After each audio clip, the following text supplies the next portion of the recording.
હવે આપણે જે છેલ્લે જોયું રાસાયણિક પ્રક્રિયાનો વેગ બરાબર શું થતું હતું -Δr/Δt એટલે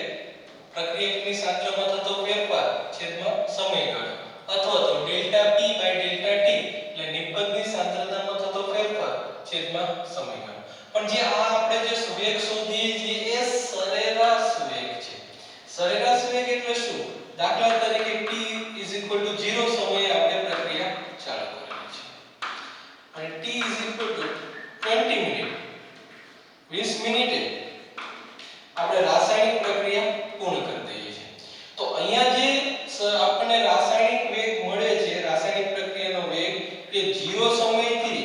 20 મિનિટ સુધીનો સરેરાશ વેગ મળે છે તો મારે એ જાણવું હોય કે એક્ઝેક્ટ 11મી મિનિટે રાસાયણિક પ્રક્રિયાનો વેગ શું હતો તો આ સૂત્ર કામમાં આવે નહીં એ સમયે જે વેગ હોય એને આપણે કહીશું ત્વરિત વેગ એને શું કહેવામાં આવે ત્વરિત વેગ અને અહીંયાથી અહીં સુધીનો જે સામાન્ય સરેરાશ વેગ છે એને આપણે કહીશું સરેરાશ વેગ r એવરેજ તો r એવરેજ આપણે આ સૂત્રની મદદથી શોધી શકાય બાકી ત્વરિત વેગ શોધવો હોય તો આ સૂત્ર કામ આવશે નહીં ક્લિયર ફરીથી જે આપણે આ સૂત્રનો ઉપયોગ કરીએ છીએ એના દ્વારા મળતો વેગ છે સરેરાશ વેગ છે 0 સમયથી પ્રક્રિયા સ્ટાર્ટ થઈ 20 મિનિટે પૂર્ણ થઈ તો એ દરમિયાન ઘણી વખત અમુક વખતે રાસાયણિક પ્રક્રિયાનો વેગ વધારે ઓછો આ રીતે હશે તો અહીં આ સૂત્રથી જે મળશે આપણને સામાન્ય સરેરાશ વેગ મળશે પણ એક્ઝેક્ટ સમયે રાસાયણિક પ્રક્રિયાનો વેગ શું છે એ શોધવો હોય જેને આપણે ત્વરિત વેગ કહી શકાય અને એને આપણે આલેખની મદદથી શોધી શકાય છે ક્લિયર તો હવે આપણે જોશું ત્વરિત વેગ સૌથી પહેલા રાસાયણિક પ્રક્રિયાનો ત્વરિત વેગ પ્રક્રિયકની સાંદ્રતાના સંદર્ભમાં આપણે આલેખ રફ ડ્રો કરેલો છે જો 0 સમયે પ્રક્રિયકની સાંદ્રતા r0 છે t1 સમયે પ્રક્રિયકની સાંદ્રતા r1 છે t2 સમયે પ્રક્રિયકની સાંદ્રતા r2 છે આ જે ભાગ છે આ ડેલ્ટા r થશે આટલો ભાગ શું થશે ડેલ્ટા r થશે આ જે ભાગ છે આ સમયગાળો શું થશે ડેલ્ટા t થશે તો r એવરેજ આપણને શોધવાનું કે આપણે સીધું લખી નાખીશું r એવરેજ બરાબર શું થશે -delta r upon delta t પરંતુ ત્વરિત વેગ માની લો કે t સમયે મારે રાસાયણિક પ્રક્રિયાનો વેગ શોધવો છે તો એ સમયે આલેખને એક સ્પર્શક દોરી અને એ પોઈન્ટનો મારે ઢાળ શોધવો જોશે એ પોઈન્ટનો મારે શું શોધવો જોશે ઢાળ શોધી શકાય તો ઢાળ બરાબર ત્વરિત વેગ શું થશે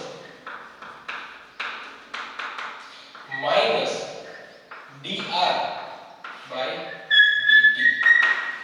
બરોબર નાના નાના ટુકડા dr એટલે આખો જે ભાગ છે એનો નાનામાં નાનો ટુકડો dt એટલે નાનામાં નાનો ટુકડો એ માઈનસ નિશાની આપણે શેના માટે ઉપયોગ કરીએ છીએ કારણ કે જેમ જેમ પ્રક્રિયા આગળ વધે છે એમ પ્રક્રિયકની સાંદ્રતામાં ઘટાડો આવે છે તો ત્વરિત વેગને આપણે આ ઉપર લખી શકીએ ત્વરિત વેગ બરાબર શું થશે માઈનસ માઈનસ નિશાની શું સૂચવે છે રાસાયણિક પ્રક્રિયા જેમ જેમ આગળ વધે એમ સાંદ્રતામાં ઘટાડો ઘટતો આલેખ છે ઘટતા આલેખનો ઢાળ હંમેશા કેવો હશે માઈનસ અને આગળ માઈનસની નિશાની મૂકીને આપણે પ્લસ કરી શકાય છે ક્લિયર આ જ રીતે નિપજની સાપેક્ષે જોઈ શકાય આલેખમાં જો t 0 સમય નિપજ તો કઈ બનેલી નથી t p0 હશે t 1 સમય t1 સમય પ્રક્રિયા નિપજની સાંદ્રતા p1 હશે t2 સમયે નિપજની સાંદ્રતા p2 હશે આ જે ડિફરન્સ છે આ હશે ડેલ્ટા p આ જે ડિફરન્સ હશે આ ડિફરન્સ હશે ડેલ્ટા p જો આને અનુલક્ષીને કોઈ સરેરાશ રાસાયણિક પ્રક્રિયાનો વેગ શોધવાનો હોય તો આપણે સીધું લખી શકીએ delta p upon delta t આ શું સૂચવે છે અહીંયાથી અહીં સુધીમાં જે રાસાયણિક પ્રક્રિયાનો વેગ હતો એની એવરેજ સૂચવે છે અને એક્ઝેક્ટલી t સમયે જો આપણે રાસાયણિક પ્રક્રિયાનો વેગ શોધવો હોય એને આપણે ત્વરિત વેગ કહીએ છીએ ઇન્સ્ટન્ટ વેગ આપણે કહી શકાય આપણે શું લખવું છે +dp upon dt એ પ્લસ શા માટે કારણ કે જેમ જેમ પ્રક્રિયા આગળ વધે છે એમ રાસાયણિક જે નિપજની સાંદ્રતા છે એમાં વધારો થાય છે ધ્યાન રાખો dp અને dt dp શું સૂચવે છે તમે મેથ્સ જેને હશે એને તો ખ્યાલ જ હશે કે નાનામાં નાનો ભાગ જે ફેરફારનો નાનામાં નાનો ભાગ dp એટલે જે નિપજની સાંદ્રતા વધે છે એ સમકાલીનો નાનામાં નાનો ટુકડો d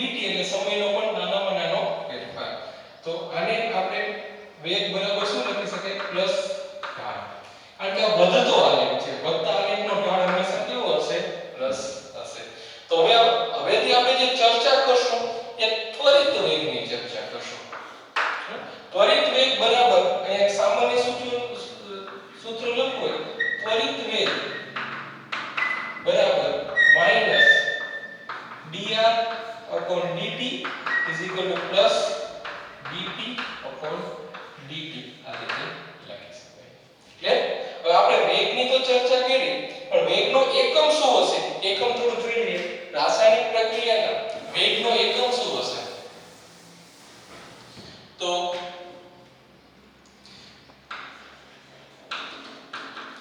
એકમ શોધવું પહેલા સૂત્ર જોઈએ. સૂત્ર શું છે? કે ઉપર સાંદ્રતાનો ફેરફાર છે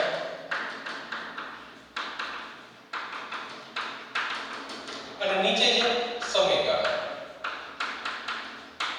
તો સાંદ્રતાનો ફેરફાર હંમેશા સાંદ્રતામાં થશે. સાંદ્રતા અને સમય ઇન્વર્સ લખી શકાય. આપણે જનરલી સાંદ્રતા મોલ પ્રતિ લિટરમાં લખીએ છીએ. મોલ ઇન્ટુ લિટર ઇન્વર્સમાં લખીએ છીએ. અને સમય માટે કોઈ પણ એકમ લઈ શકાય. સેકન્ડ હોય તો સેકન્ડ ઇન્વર્સ, મિનિટ હોય તો મિનિટ ઇન્વર્સ, કલાક હોય તો કલાક ઇન્વર્સ લઈ શકાય. એટલે ટૂંકમાં જે આપણો વેગ છે, વેગનો એકમ શું હશે? સાંદ્રતા ઇન્ટુ સમય ઇન્વર્સ. સાંદ્રતાને આપણે મોલ ઇન્ટુ લિટર ઇન્વર્સ એટલે મોલ પ્રતિ લિટર એટલે મોલમાં લઈએ છીએ. પરંતુ જો રાસાયણિક પ્રક્રિયામાં પ્રક્રિયકો વાયુમય પ્રક્રિયકો હોય તો વાયુમય પ્રક્રિયકોને આપણે સાંદ્રતા દર્શાવવા માટે આપણે દબાણના એકમનો ઉપયોગ કરીએ છીએ.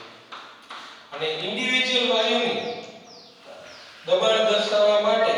આપણે આંશિક દબાણનો ઉપયોગ કરીએ. પણ દબાણ ક્યારે યુઝ કરશું? કે જો પ્રક્રિયક છે બધી અવસ્થાઓ કેવી હોય? વાયુ હોય તો. નહીંતર આપણે સાંદ્રતામાં મોલ ઇન્ટુ લિટર ઇન્વર્સનો ઉપયોગ કરશું. ક્લિયર? તો અહીં સુધી આપણે સામાન્ય રાસાયણિક પ્રક્રિયાનો વેગ શું છે એની માહિતી જોઈ લીધી. હવે આગળ આપણે પ્રક્રિયાના ઉદાહરણ દ્વારા કેવી રીતે સૂત્ર લખી શકાય એની ચર્ચા કરશું. હવે આપણે પ્રક્રિયાના ઉદાહરણથી જોઈએ. એક પ્રક્રિયા લખી લીધી. મને કે Hg+Cl2 ગેસ એમાંથી શું મળે છે? HgCl2. હવે આપણે વાત કરશું રાસાયણિક પ્રક્રિયાના ત્વરિત વેગ વિશે. રાસાયણિક પ્રક્રિયાનો વેગ બરોબર Hg ની સાપેક્ષે લખો તો મને આવું રીતે લખ્યું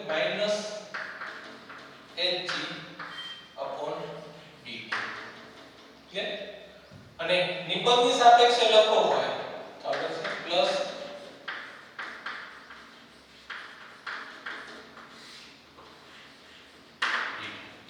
હવે જો અહીંયા રાસાયણિક પ્રક્રિયામાં શું થશે? Hg નું 1 મોલ વપરાય છે,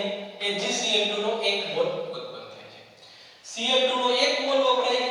HgCl2 નો 1 મોલ ઉત્પન્ન થાય છે. એટલે કે અહીંયા જે નિબંધનો અદ્રશ્ય પ્રક્રિયકનો અદ્રશ્ય થવાનો જે મોલ છે અને નિબંધના દ્રશ્યમાન થવાના મોલ બંને સરખા છે. અહીં 1 મોલ વપરાય છે અને નિબંધ 1 મોલ બને છે. આને આપણે આ રીતે લખી શકાય -d Hg dt is equal to minus d Cl2 ની સાપેક્ષે upon dt is equal to d HgCl2 upon dt plus અહીંયા બધાના નિબંધ અને પ્રક્રિયકના મોલ સરખા છે એટલા માટે. હવે એની સાપેક્ષે બીજી પ્રક્રિયા જોઈતી હોય twice HI નું વિઘટન થશે તો 1 મોલ H2 અને 1 મોલ I2 મળે. એનો મતલબ અહીંયા HI નો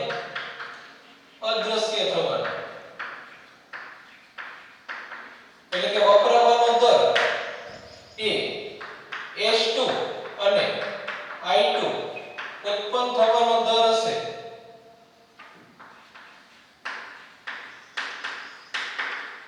તો આ કેવો છે? બમણો છે. કારણ કે અહીંયા 2 મોલ વપરાય છે તો અહીં 1 મોલ H2 અને 1 મોલ I2 ઉત્પન્ન થશે. એટલે કે HI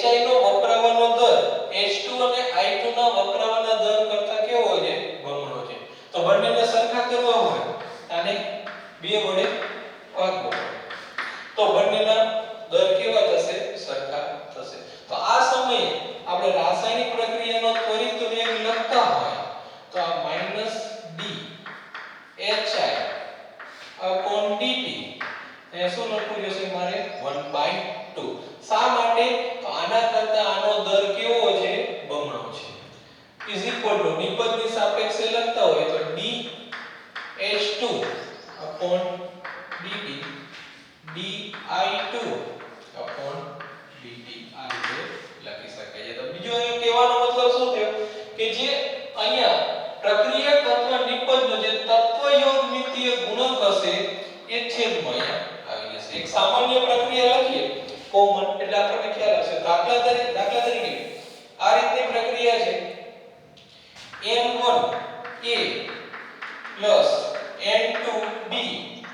તેમાંથી n3c અને n4d બને છે n1 n2 n3 અને n4 એ પ્રક્રિયક અને નિપજના તત્વયોગમિતીય ગુણક છે આના માટે રાસાયણિક પ્રક્રિયાનો વેગ લખવો હોય તો બરાબર લખી શકાય -1/n1 dA/dt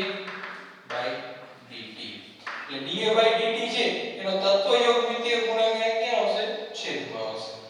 is equal to -1/n2 dB/dt is equal to આ નિપજની સાપેક્ષે લખવું હોય તો 1/n3 dC/dt is equal to 1/n4 dD/dt આ રીતે લખી શકાય છે આ એક ઉદાહરણ હજુ એક જોઈએ એનું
એટલે ટૂંકમાં કહેવાનો મતલબ શું છે કે જ્યારે આપણે ત્વરિત પ્રક્રિયાનો વેગ લખીએ છીએ એનો તત્વયોગમિતીય ગુણક એના સંદર્ભમાં લખતા તેના છેદમાં લખી નાખવાનો ક્લિયર આમાં કોઈ કન્ફ્યુઝન તો આને અનુલક્ષીને આપણે એક્ઝામ્પલ જોવાના છે દાખલા તરીકે આ બંનેની મારે કમ્પેરીઝન કરવી હોય તમે જોજો ખાસ એક્ઝામ્પલ નું ધ્યાન રાખવાનું અહીંયા આ રાસાયણિક પ્રક્રિયાનો આ બંનેના સંદર્ભમાં જોઈએ વેગ બરાબર 1/3 d br2 dt છે જો તમને રાસાયણિક પ્રક્રિયાનો વેગ પૂછે તો આ રીતે આપણે શોધી શકાય પરંતુ રાસાયણિક પ્રક્રિયાનો વેગ આપેલો હોય અને તમને કે br2 ઉત્પન્ન થવાનો દર તો આ પ્રક્રિયાને સંદર્ભમાં br2 ઉત્પન્ન થવાનો દર શું હશે dBr2 dt આ br2 ઉત્પન્ન થવાનો દર છે જે વેગ ગુણ્યા કેટલો હશે 3 છે આ બાજુ હશે ક્લિયર એ જ રીતે આની સાપેક્ષે જોઈએ br માઈનસ અદ્રશ્ય થવાનો દર આપણને પૂછેલો હોય તો એને સંદર્ભે -1/5 dBr માઈનસ આપણ શું હશે dt હવે અહીંયા જો br માઈનસ અદ્રશ્ય થવાનો દર લખવો હોય તો શું થશે dBr minus upon dt is equal to વેગ ગુણ્યા y લખી શકાય આ માઈનસ ની નિશાની થશે તો આ રીતે આપણે શોધી શકાય તો દાખલામાં ધ્યાન રાખવાનું જ્યારે આવી રીતે હોય તત્વયોગમિતીય ગુણક આપેલા હોય તો પ્રક્રિયાનો વેગ અને અદ્રશ્ય થવાનો વેગ અને ઉત્પન્ન થવાનો વેગ સરખો હોતો નથી એટલે તત્વયોગમિતીય ગુણકને ખાસ ધ્યાનમાં રાખવા પડે છે આને અનુલક્ષીને આપણે એક કોયડો આપેલો છે ટેક્સ્ટ બુકમાં એ હવે જોઈશું ઓકે હવે આપણે જે લાસ્ટમાં ભણી ગયા તેને અનુલક્ષીને એક એક્ઝામ્પલ આપેલો છે કોયડો 4.2 એમાં તો આખી રકમ હું બોર્ડ ઉપર નથી લખતો પણ તમને સમજી દો CCl4 દ્રાવણમાં 318 કેલ્વિન તાપમાને N2O5 નું વિઘટનની પ્રક્રિયાનો આપણે અભ્યાસ કરી આ રીતે પ્રક્રિયા છે 2 મોલ N2O5 નું વિઘટન થઈ 4 મોલ NO2 બને છે 1 મોલ O2 બને છે આ પ્રક્રિયા છે આપણી પાસે N2O5 એની શરૂઆતની સાંદ્રતા આપેલી છે 2.33 મોલ ઇન્ટુ લિટર ઇન્વર્સ હવે પ્રક્રિયા 184 મિનિટ ચાલે છે આપણને સમયગાળો જે આપેલો છે મિનિટમાં આપેલો છે 184 મિનિટ પછી એ પ્રક્રિયાની સાંદ્રતા ઘટીને 2.08 મોલ ઇન્ટુ લિટર ઇન્વર્સ થાય છે તો આ રકમ માટે આપણે રાસાયણિક પ્રક્રિયાનો વેગ પ્રતિ કલાક પ્રતિ મિનિટ અને પ્રતિ સેકન્ડ શું હોય એ શોધવાનું છે અને બીજું ખાસ ધ્યાન રાખવાનું છે NO2 નો ઉત્પન્ન થવાનો દર શોધવાનો છે આ બે વસ્તુ શોધવાની છે તો આપણે પહેલા રાસાયણિક પ્રક્રિયાનો વેગ શોધી વેગ બરાબર શું થશે માઈનસ ડેલ્ટા N2O5 ની સાંદ્રતામાં થતો ફેરફાર છેદમાં ડેલ્ટા T અને એ શું આપેલું છે તત્વયોગમિતીય ગુણક 2 છે કે 2 મૂકવાનું ભૂલવાનું નહીં અહીંયા માઈનસ આ સાંદ્રતામાં થતો ફેરફાર શરૂઆતની સાંદ્રતા કેટલી હતી 2.33 પછીની સાંદ્રતા કેટલી થશે 2.08 છેદમાં સમયગાળો કેટલો છે 184 અને અહીંયા આપણો તત્વયોગમિતીય ગુણક અહીંયા આપણે માઈનસ લઈએ તો આ બધાનું સાદુરૂપ આપીશું તો આપણને આન્સર મળશે 6.79 × 10⁻⁴ mall into litre inverse into minute inverse આપણને શેમાં મળ્યો પ્રતિ મિનિટે આપણને રાસાયણિક પ્રક્રિયાનો હવે આ જ વેગ આપણે પ્રતિ કલાક પ્રતિ સેકન્ડ શોધવાનો છે હવે મિનિટને કલાકમાં ફેરવવો તો આપણે શું કરવું છે 60 વડે ભાગવો છે પણ મિનિટ ઇન્વર્સ ને કલાક ઇન્વર્સમાં ફેરવવા છે બરોબર તો આપણે અહીંયા લખીએ તો તમને ખ્યાલ હશે 6.79 × 10⁻⁴ આપણો એકમ શું છે mall into litre inverse into minute inverse આ પ્રતિ મિનિટ છે હવે આને કલાકમાં ફેરવો મોલ ઇન્ટુ લિટર ઇન્વર્સ મિનિટને કલાકમાં ફેરવો આપણે શું કરવું છે 1/60 ઇન્વર્સ તો અહીંયા આપણે શું લખી શકાય અવર્સ લખી શકાય આ માઈનસ છે તો ક્યાં આવી જશે ઉપર આવી જશે તો આ જે એકમ છે આવું થશે 6.79 × 10⁻⁴ × 60 mole into litre inverse into hours inverse આનું સાદુરૂપ આપીએ તો આપણને મળશે 4.07 × 10⁻² mole into litre inverse into hour પ્રતિ કલાક મળી ગયો તો એ જ રીતે પ્રતિ સેકન્ડ મેળવવો હોય તો આમાંથી પ્રતિ સેકન્ડ મેળવો 6.79 10⁻⁴ મોલ લિટર ઇન્વર્સ અહીંયા મિનિટની જગ્યાએ સેકન્ડ લખવું હોય તો શું લખવું પડે 60 સેકન્ડ ઇન્વર્સ આ -1 ની નિશાની છે ઉપર એટલે 60 ક્યાં આવશે નીચે આવશે 6.79 10⁻⁴ divided by 60 mall into liter inverse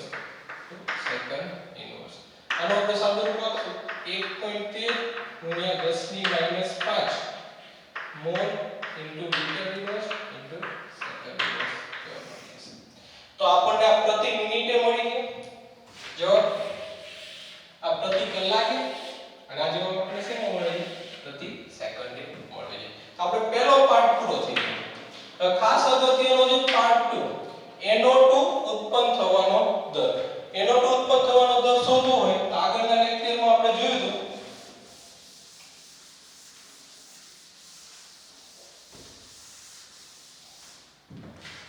જો આ રાસાયણિક પ્રક્રિયા હોય તો રાસાયણિક પ્રક્રિયાનો વેગ આપણે આ રીતે લખી શકાય વેગ બરાબર -1/2 N2O5 છેદમાં ડેલ્ટા T. એ એવરેજ વેગ છે એટલે ડેલ્ટા T આ delta is equal to plus 1/4